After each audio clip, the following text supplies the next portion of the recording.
Východné Slovensko už splodilo nejedného podivuhodného podnikateľa. Napríklad nebankového magnáta Vladimíra Fruniho alebo grófa slánskych lesov Milana Iča. Teraz sa bližšie pozrieme na nového rytiera z východu, Mikuláša Varehu. Pretvára krajinu tak, že to mnohým zastavuje rozum. Denne vraj vypije 15 energetických nápojov a lieta na helikoptére, aby stíhal kontrolovať hromadu svojich firiem. Otázkou však je, či je všetko v súlade so zákonom. Nakrúcal Dušan Karoli. Vystavte doklad, koľko sme dlžní my ako firmy. Pre vás máte zaplatené. Nie ste schopní vystaviť doklad. Prevádza nelegálne stavby. Taký je zákon, pán starosta. Nie je taký zákon. Ak sa dobudete. Áno, ja nedotknutelný. Keby som robil niečo proti zákonu, som dávno zatvorený. Mikuláš Vareha je bývalý policajt. Pred 12 rokmi zhodil uniformu a pustil sa naplno do podnikania. Má viac než 100 firiem, jeho podnikateľské aktivity sú priam bezbrehé. Víno, pumpa, box, zoo, drevo, dobytok, doprava, sady. Pri podnikaní pochopiteľne komunikujete s úradmi, toto však pánu Varehovi ako si nevonia. Neprevezme od nás nejaké písomnosti, danu nebudeme posielať, keď uvidí, že tam je razítko obec bar, alebo musíme to doručenie posielať, jednoducho neprevezme. S nimi je komunikácia ťažká, to znamená, že s nimi je problém sa dostať do telefonického kontaktu raz za rok. Vychýba sa, nič nám nepreberá. Takmer všetko, čo Vareha stavia, je podľa starostu obce Bara nelegálne. Stavba, ktorá je na vode a nie je spevne pojedená zo zemou, nepotrebuje žiadne stavné povolenie. To je medzera zákona, to nemôže sa rovno riešiť.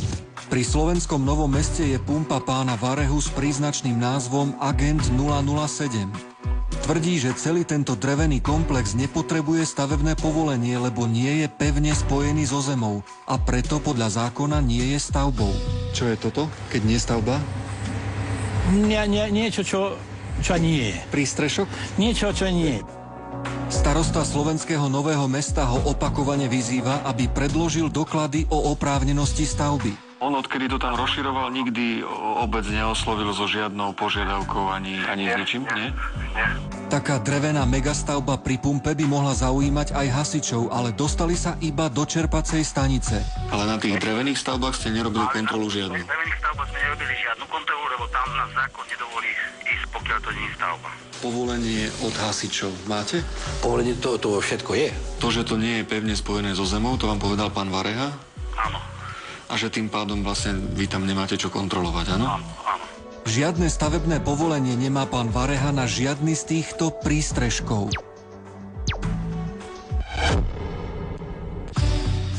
Za obcov Bara postavil pán Vareha hrádzu a akési rekreačno-športové stredisko. Dá sa aj ubytovať v takýchto chatkách. Tu má byť až 1000 ubytovacích miest? No takto, šéf. Je chatka 4 miestna. Áno. Tieto vinice sú moje, áno? Ja aj keď položím kolo vinice 500, nikto mi to nemôže zabraniť a neporušil som zákon. Zákon porušil, keď zväčšoval hrádzu. Už v roku 2004 Úrad životného prostredia v Trebišove rozhodol o jej odstránení. Už je to viac než 5 rokov a tá stavba tam nielen, že ďalej stojí, ale sa rozrástla. A to už je záležitosť obecného úradu. Tam prešli kompetencie. Je rozhodnutie o odstránení stavby, čo sa týka hrádze? Nie, rozhodnutie bolo na firmu, ktorá už zanikla, takže rozhodnutie nie je pravoplatné. Pán Vareha s aktivitami na rybníku zďaleka neskončil. Chce tam položiť ďalších 11 takýchto reštaurácií. Tu bude stretnutie svetových európskych boxerov. Tu. No dobré, ale to bude raz, dvakrát do roka a potom?